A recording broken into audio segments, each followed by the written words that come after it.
Сен бүгін сабақта дұрыс жауап бере алмадың ғой. Мазақ қылып тұрсың ба? Жоқ, мен жай айттым. Маған ондай сөз айтпа.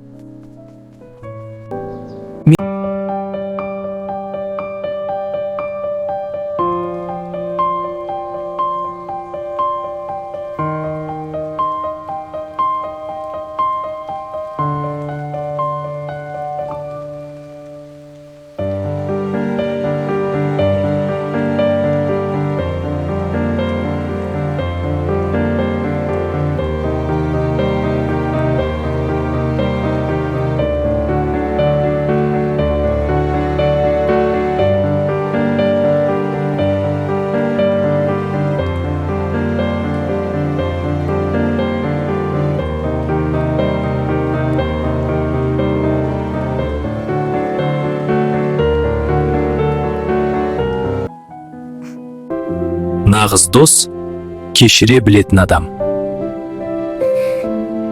Мультик ұнаса, біздің каналға тіркеліп, лайк басып, комментарий қалдыруды ұмытпа.